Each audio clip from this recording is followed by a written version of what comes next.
Ready? Yes sir. Start. अध्यक्ष महोदय, मैं आपका आभारी हूँ कि आपने मुझे बोलने का अवसर दिया। विराम। इस देश के वर्तमान भारी संकट के समय में और विशेष रूप से उस समय जबकि हम लड़ाई से भी अभी निवृत्त हुए हैं और आकाश में लड़ाई के बादल दूसरी तरफ से आने शुरू हुए हैं। हमारे वित्त मंत्री ने जो बजट पेश किया है वे इसके लिए बधाई के पात्र हैं। विराम पैरा।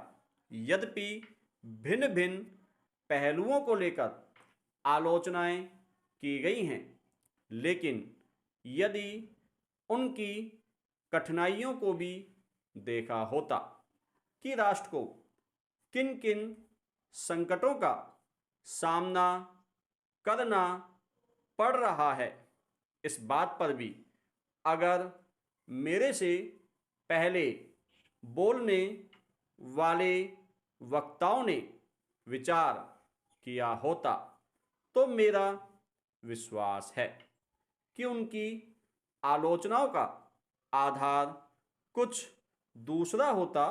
विराम। उन्होंने ऐसे कठिन अवसर पर यह एक संतुलित बजट पेश किया है, उसके लिए मैं उन्हें बार बार बधाई देता हूं। लेकिन साथ ही साथ मैं अपना यह कर्तव्य समझता हूं कि कुछ ऐसे विचार भी उनके सामने प्रस्तुत करूं जिससे उनकी कठिनाइयां कुछ हल हो जाएं। विराम। उदाहरण के रूप में विगत 2 वर्षों में लेखा जोखा कमेटी में बैठने के समय मुझे ऐसा अनुभव हुआ है कि इस देश में 2-3 इस प्रकार की त्रुटियां मौजूद है जिनको दूर करने के लिए, जिनकी जांच करने के लिए यदि कोई एक कमेटी या आयोग बिठा दिया जाए तो राष्ट्र की सरकार को, राष्ट्र के विकास कार्यों को और राष्ट्र की रक्षा व्यवस्था के लिए करोड़ों नहीं अरबों की व्यवस्था फौरन हो सकती है। विराम।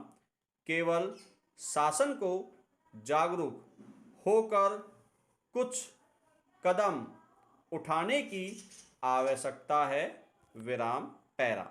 अभी कुछ छिपे हुए धन का जिक्र किया गया। विराम। सरकार ने समय समय पर ऐसा आभास दिया है कि इस देश में लगभग 30,000 करोड़ रुपए का छिपा धन मौजूद है। विराम। स्वयं मैं समझ नहीं पाता हूं कि जब सरकार ऐसा अनुभव करती है तो इसकी व्यवस्था करने में उसको दिक्कत क्या आ रही है। विराम। ऐसा मालूम होता है कि कहीं इच्छा शक्ति की कमी है। विराम। भारत की इस सरकार ने अपनी शक्ति का ठीक से उपयोग करके उस दुश्मन के दांत खट्टे किए जिसके के ऊपर विश्व और इंग्लैंड जैसी शक्तियों का अटूट सहारा था और जिसको कि उन्होंने हमारे विरुद्ध उकसाकर खड़ा किया था और अपना पूर्ण सहयोग दिया था। विराम पैरा। अध्यक्ष महोदय, मानव संसाधन विकास मंत्रालय की मांगों के संबंध में बोलने के लिए मैं खड़ा हुआ हूँ। विराम। शिक्षा की पद्धति के बारे में, उसमें परिवर्तन लाने के बारे में, इस क्षेत्र में हमें जो असफलता हाथ लगी है उसके बारे में अभी मेरे मित्र ने बहुत कुछ कहा है। विराम। दुर्भाग्य की बात यह है कि देश में सभी लोग यह मानते हैं कि शिक्षा में प्रगति नहीं हुई है। शिक्षा पद्धति में आमूलचूल परिवर्तन नहीं हुए हैं, लेकिन फिर भी इस दिशा में कुछ किया नहीं जाता है। विराम। ऐसा प्रतीत होता है कि इस विषय में कुछ भी करने की स्थिति में हम नहीं रहे हैं। विराम। स्थिति ज्यों की त्यों चली आ रही है। विराम। इतना होने पर भी शिक्षा की मद पर होने वाला जो खर्च है और जो उसके लिए धनराशि आवंटित की गई है वह भी बहुत थोड़ी है। विराम। लेकिन उस पर न जाकर मैं आपका ध्यान इस ओर दिलाना चाहता हूँ कि मर्ज बढ़ता ही गया। जो जो दवा की वाली कहावत ही आज चरितार्थ हो रही है। विराम। जितने ज़्यादा आयोग और समितियां बैठी और जितनी ज़्यादा शिक्षा पद्धति के बारे में छानबीन की गई, उतनी ही ज़्यादा बीमारी बढ़ती गई।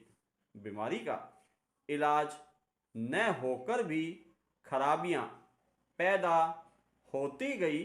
विराम। अभी मेरे मित्र ने माननीय मंत्री का ध्यान एक रिपोर्ट की तरफ दिलाया था। विराम। इस तरह की बहुत सी रिपोर्टें हैं। विराम। अभी सदस्य महोदय भी एक रिपोर्ट का जिक्र कर रहे थे। विराम। रिपोर्ट तो बहुत सी प्रस्तुत हुई हैं, लेकिन मंत्रालय ने उस पर कभी कार्यान्वयन करने की दिशा में कोई कदम नहीं उठाया। विराम। अपनी इस हालत को उन्होंने इसी सदन में स्वयं स्वीकार किया है। अपनी व्यवस्था को उन्होंने स्वयं यहाँ प्रकट किया है। विराम। पैरा। इस विषय पर और अधिक न कहकर मैं आज के दिन मानव संसाधन विकास मंत्रालय का ध्यान दो विशेष विषयों की तरफ दिलाना चाहता हूँ। विराम। पहली बात तो मैं हिंदी के बारे में कहना चाहता हूँ। विराम। मंत्रालय का काम हिंदी का प्रसार और प्रचार करना है। विराम। हिंदी हमारे देश की राष्ट्रभाषा है। विराम। संविधान ने उसको राष्ट्रभाषा का स्थान दिया है। विराम। लेकिन हिंदी को वह स्थान अभी तक भी ठीक से प्राप्त नहीं हुआ है। विराम। इसके कई कारण हो सकते हैं। विराम। एक कारण हिंदी प्रेमियों का अधिक उत्साह हो सकता है। विराम। दूसरा, दलगत राजनीति से प्रभावित होकर राजनेताओं का भाषा के बारे में अपनाया गया दृष्टिकोण हो सकता